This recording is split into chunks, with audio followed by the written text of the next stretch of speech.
Down. Nous allons voir dans cette formation comment nous allons pouvoir créer simplement une campagne en passant par le service de mailing.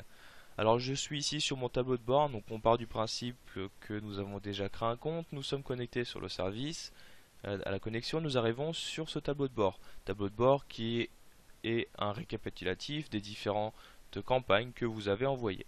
Donc à partir de ce tableau de bord, nous pouvons dès le départ choisir de créer une campagne. Bon, sinon on peut passer par la page spécifique aux campagnes qui va lister justement les différentes campagnes qui ont été envoyées, qui sont prévues, etc.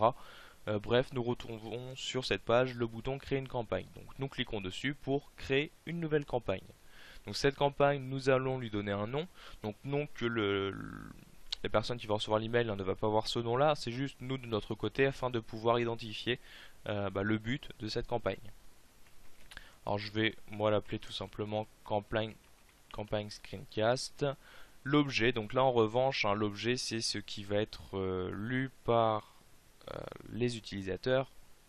Donc, ça va être l'objet de l'email. De toute façon, vous avez à chaque fois le petit bouton i pour avoir des informations sur le champ en question. Donc pareil, je vais rester très simple, je vais l'appeler ma campagne. Alors ensuite au niveau de l'expéditeur, au niveau du nom donc et de l'email, vous allez pouvoir renseigner des informations. Donc soit rester sur les informations par défaut, donc informations que vous avez au final renseignées lors de la création de votre compte. Je ne sais pas si vous vous souvenez, vous avez renseigné votre nom, prénom ainsi que votre adresse email. Si vous souhaitez rester sur ces informations, vous gardez le default. Si vous souhaitez personnaliser ces informations, alors vous allez sur un champ spécifique et vous changez l'information. Vous rentrez par exemple ici une nouvelle adresse email. Alors moi de mon côté, je vais rester sur les informations renseignées à la création de mon compte. Avant de passer à l'étape suivante, nous pouvons renseigner des paramètres avancés. Alors on trouve le même principe ici, default, pour l'entête, le pied de page ainsi que l'email de réponse. Donc ces informations que vous avez pu renseigner à partir de votre compte. Donc dans le même principe, vous pouvez utiliser les informations de votre compte comme vous pouvez pour cette campagne-là personnaliser ces informations. Alors même principe, vous mettez votre curseur dans le champ en question et vous personnalisez l'entête, le pied de page ou l'email de réponse. Ensuite, pour ce qui est de la page de désinscription, donc ça c'est une règle également qu'il faut respecter pour tout newsletter que vous allez envoyer. Pour chaque email, il doit absolument y avoir un lien vers une page de désinscription. Toute personne peut à tout moment se désinscrire de votre campagne. Donc cette page de désinscription, est-ce que vous souhaitez utiliser celle par défaut ou utiliser une que vous aurez créée au préalable? Donc à vous de choisir, moi je vais rester sur celle par défaut. Même principe, si on veut rajouter des tags, on choisit des tags existants, vous pouvez en créer de nouveaux. Alors j'ai choisi ici mes premières informations, je vais passer à la prochaine étape, éditer le template. En gros, maintenant on s'intéresse au contenu même de ma newsletter. Alors là, dans ce cas-là, Mailing nous propose plusieurs possibilités. Les possibilités que nous voyons ici, nous avons des créateurs de newsletters qui sont intégrés au service, comme nous pouvons rentrer directement dans le code HTML afin de créer vraiment nous-mêmes et de façon totalement personnalisée la structure, on va dire, de la newsletter. Alors dans cette formation, nous allons voir comment créer une campagne simplement. Nous allons faire le plus simple possible. Nous allons donc passer par un assistant qui est l'assistant intuitif. Donc je clique dessus pour l'ouvrir. Alors cet assistant est très bien fait. Nous allons ici choisir les modèles que nous souhaitons utiliser ainsi que le contenu que nous souhaitons mettre en place. Alors nous avons l'interface qui se découpe en plusieurs parties. Une partie de gauche qui possède les différents outils que je vais pouvoir intégrer à ma newsletter. La partie ici de droite, la partie centrale plutôt, qui contient, qui permet de savoir à quoi va ressembler ma newsletter. Donc à tout moment vous pouvez cliquer sur le bouton prévisualisation pour voir ce que ça donne. Donc, voici ce que ça donne. On a des liens basiques, un lien qui renvoie vers la version web de la newsletter et un lien qui permet de les inscrire. Bon, je ferme ici la fenêtre, je vais pouvoir modifier différentes informations. Donc là je peux modifier un paragraphe, voyez, vous cliquez dans le bloc en question, vous modifiez le paragraphe concerné. Bon, ici moi je vais pas mettre du texte qui est essentiel, comme vous voyez mon paragraphe je mets, sachez que vous avez accès à différents outils de mise en forme, vous pouvez mettre en gras, en italique, souligner, mettre en place un lien hypertexte hein, par exemple. Je vais mettre ici lien vers Dawan, et sur le mot Dawan, donc je vais renvoyer ce lien là, ce mot là vers le site internet. Donc il s'agit de ce trombone, le lien. Donc il s'agit d'une URL au format HTTP et l'adresse qui est www.dawan.fr par exemple. Je clique sur OK. Donc ceci hein, pour chaque partie. Donc une fois que vous avez terminé la modification ce qu'on appelle d'un bloc, hein, vous cliquez sur le bouton terminer. Alors à tout moment vous pouvez rajouter des informations. Donc vous voyez information texte, image, texte et image. Suivant après l'orientation, un texte à gauche, image à droite, l'inverse, etc., etc. Vous pouvez également rajouter toute une catégorie de boutons sociaux. Un lien qui renvoie vers la page Facebook, la page Twitter ou autre. Moi je vais rajouter également un séparateur à ce niveau là. Je vais rajouter des images par exemple sous le trait de séparateur, etc. Alors pour l'image, hein, vous cliquez sur le champ de l'image et vous allez pouvoir accéder à la bibliothèque en fait d'images que vous allez pouvoir insérer. Donc vous retrouvez ici les différentes images que vous avez déjà utilisées si c'est le cas dans une précédente newsletter. Donc bon, par exemple je vois cette image là, je vais pouvoir l'utiliser comme en tête. Donc je me mets dans le champ, l'image je la prends et je fais un glisser-déposer vers le champ sur lequel je souhaite la rajouter.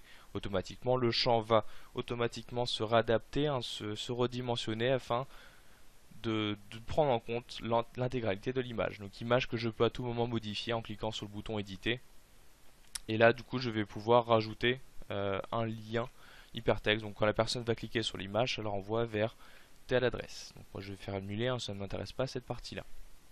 Donc pour chaque information je peux rajouter une image, hein, l'image par exemple ici, le logo d'Awan, je le mets donc à droite de mon texte. Donc, tout dépend après de la partie, hein, mais pour chaque bloc, ici pour chaque bloc structure que vous prenez, dès qu'il y a une image, hein, vous allez sur l'onglet image et vous prenez une image et vous faites un glisser-déposer sur la partie concernée. Alors également à partir de ce modèle, hein, nous allons pouvoir gérer l'arrière-plan, donc la couleur de l'arrière-plan. Donc je clique sur la couleur, je peux choisir. Donc vous voyez, il s'agit de la couleur en fond, donc derrière cette newsletter, derrière le contenu. Donc je vais prendre ce rouge là, histoire de bien le voir. Même principe pour le conteneur. Donc ce que nous appelons le conteneur, c'est justement la partie qui contient ce contenu. Donc là, l'arrière-plan de ce contenu. Donc ce serait pas très malin si je le faisais trop foncé. Je prends un rouge très clair. Même principe pour la bordure. Donc là en revanche la bordure je vais la faire dans les tons noirs, donc la bordure tout autour de mon conteneur. Maintenant les modifications pour le texte. Donc, le texte qui se trouve dans la partie en tête, donc la partie du haut, la partie contenu, la partie principale, dans un bouton ou dans le pied de page. Je vais pouvoir pour chacun de ces textes modifier la famille auquel il appartient ainsi que la taille. Des informations très faciles à modifier. Hein. Vous choisissez la nouvelle information que vous souhaitez mettre en place dans la liste. Donc vous voyez là en tête, ça m'a modifié le texte dans la partie haute de ma newsletter. Et pour finir, nous pouvons nous intéresser aux couleurs du contenu. Donc nous avions ici dans un premier temps les couleurs de l'arrière-plan, la couleur de fond. Nous avons maintenant la couleur de contenu. Donc pour le texte, de l'entête, du contenu, des boutons, etc., etc. Par exemple, le trait de séparation, je ne le vois pas très bien ici, car il est un gris très clair. Je veux changer sa couleur. Donc vous voyez, dès que je change la couleur, je vois tout de suite ce que ça donne. Je vois tout de suite si cela convient ou pas par rapport à ce que j'attends comme résultat. Mais encore une fois, à tout moment, vous pouvez voir ce que ça donne vraiment en cliquant sur le bouton afin de prévisualiser votre newsletter. Une fois que vous avez le rendu souhaité, donc vous pouvez fermer ici la fenêtre, nous cliquons sur sauvegarder. Est-ce que vous êtes sûr de vouloir quitter cette page? Oui, je suis sûr, je veux sauvegarder mon template. Donc le modèle est créé. Alors je vous conseille d'envoyer un fichier, ce qu'on appelle un fichier BAT, c'est-à-dire des adresses mail. Donc généralement votre adresse mail, hein, c'est juste une question de test, histoire de vérifier si quand vous recevez cette newsletter, tout se passe correctement. Ne serait-ce que si la structure s'affiche correctement, les images s'affichent bien, etc. Donc dans ces cas-là, je vous conseille de tester l'ouverture de cet email suivant plusieurs possibilités via un logiciel de messagerie, style Outlook, via la webmail, etc. etc. Donc une fois que vous avez envoyé le fichier BAT, vous allez vérifier que tout se fonctionne correctement. Vous cliquez sur la prochaine étape. Dans cette prochaine étape, nous allons définir les destinataires. Donc là, je ne sais pas si vous vous souvenez, hein, nous avions dans la précédente vidéo formation mis en place des listes de contacts. C'est justement à ce moment-là que nous allons exploiter des listes. J'avais par exemple créé une liste screencast. Je coche dessus. Je coche la case correspondante, hein, pour activer cette liste. Donc vous pouvez envoyer une campagne à plusieurs listes en même temps. Vous pouvez cocher, pourquoi pas, toutes les listes que vous avez créées. Bon, moi, je vais juste m'intéresser à la liste screencast. Dernière partie, la partie programmation. Donc j'enchaîne à la prochaine étape.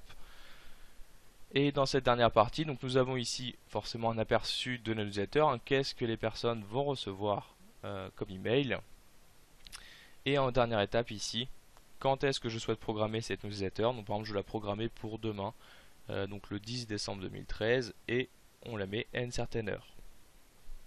Alors là je vous conseille, hein, de prendre la plupart du temps les mêmes horaires, hein. Si c'est un email qui doit être lu par les personnes sur leur lieu de travail, hein, donc on en privilégie plutôt l'envoi vers 8 voire 9 heures. Si c'est un email plus personnel, hein, qui va pas chercher le salarié mais la personne, plus envoyer l'email en fin de journée. Donc je vais par exemple ici choisir d'envoyer l'email à 8 heures. Sinon je peux cliquer sur le bouton envoyer votre campagne tout de suite, hein, pour l'envoyer dès que j'ai fini la création de ma campagne. Une fois que j'ai renseigné ces informations, je clique sur le bouton sauvegarder et sortir. Donc tant que la campagne n'est pas partie, hein, vous pouvez à tout moment cliquer sur le bouton campagne. Vous avez ici un filtre, hein, des différentes campagnes qui s'affichent. Et après un certain temps, donc c'est pareil, ça peut mettre toujours un peu de temps à arriver, hein. Mais vous avez un bouton programmé ici qui va vous afficher les différentes campagnes actuellement programmées et qui vont partir à la date et à l'heure que vous avez choisi. Voilà, vous savez maintenant comment créer simplement une campagne dans Mailing.